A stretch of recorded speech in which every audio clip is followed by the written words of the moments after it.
Segundo coluna de Ricardo Feltrin do UOL, o ódio, a paranoia dos bolsonaristas com o famoso mantra "acabou a mamata" parece desprovido de qualquer fundamento lógico. Compreensível após o alto investimento em milícias e veículos virtuais de fake news em todas as redes sociais e plataformas inimagináveis, nas quais, somado à condição de um dos países mais ignorantes do mundo que somos, o panorama chega a fazer inveja aos mais renomados sanatórios da humanidade. A falta de propriedade e embasamento em todo tipo de discussão a quais os brasileiros fazem questão de se expor nos fazem comer poeira na estrada rumo ao desenvolvimento num todo, a um avanço que seja, rumo a uma posição menos deprimente no panorama mundial da ignorância. E eu esbravejo, tu esbravejas, ele esbraveja, e então, se confrontando, inicia o motim da decadência novamente, só que no plural. Nós esbravejamos, vós esbravejais, com fontes na loucura e falta de noção, com recheio e cobertura em ataques pessoais.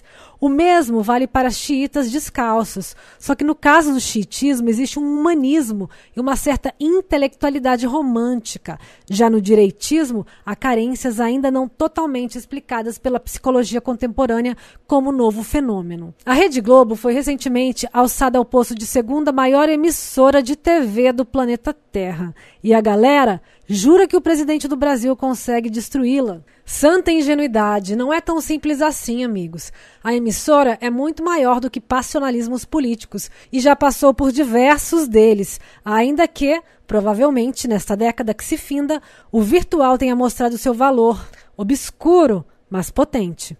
Voltando aos robôs e aqueles que se comportam como, Feltrin cita a máxima época do bolsonarismo que diz: a suposta mamata da Globo, segundo estes radicais, teria se alimentado das tetas do governo e da publicidade federal nas últimas décadas. Com Bolsonaro, pregam que isso acabou. Aí está o porquê da emissora ter se tornado a inimiga mais poderosa do presidente e de seus comandados.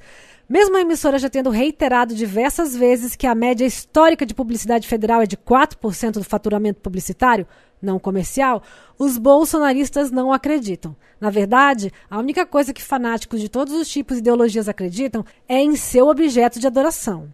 Sentem o dever de criar uma espécie de muro ao entorno de seu tótem, objeto de adoração, e seguem batendo na mesma tecla.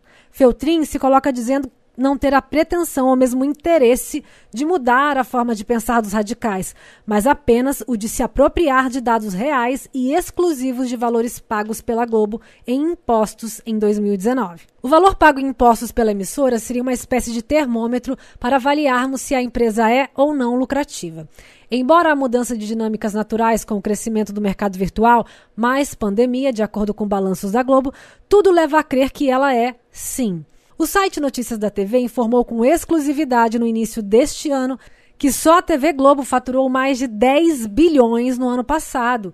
E o Grupo Globo, passou de 14 bilhões em receitas. Pois bem, se analisarmos a partir dos impostos pagos pela TV e o grupo, a tal mamata pode ser lida de forma contrária. Na verdade, é o governo federal que mama nas tetas da emissora, assim como mama nas tetas de milhões de empresas e de brasileiros pagadores de impostos, é preciso acrescentar. Dos cerca dos 14 bilhões que todo o Grupo Globo arrecadou no ano passado, contudo, cerca de 2,4 bilhões foram pagos ao governo como impostos.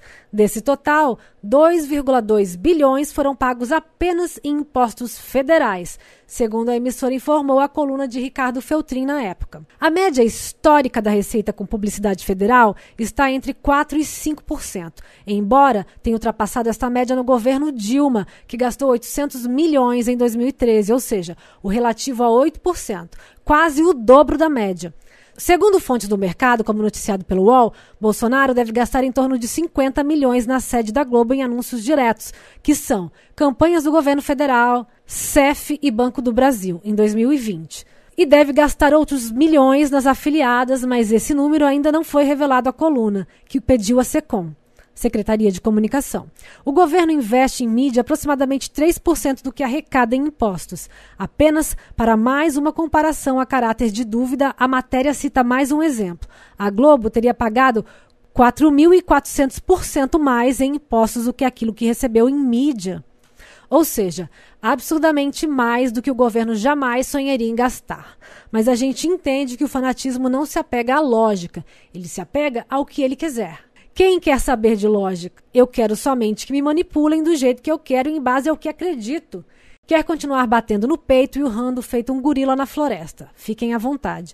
O diretor financeiro da Rede Globo explicou que ainda assim existem muitos outros impostos pagos pela emissora, além destes, como por exemplo o INSS, de mais de 15 mil funcionários registrados. Para o diretor financeiro da Globo, Sérgio Valente, há muito mais que dinheiro envolvido na existência de um grupo como o Globo. Ele causa um impacto imensurável na economia criativa, no trabalho social e num sem número de outras empresas que passam a viver e codepender do organismo Globo.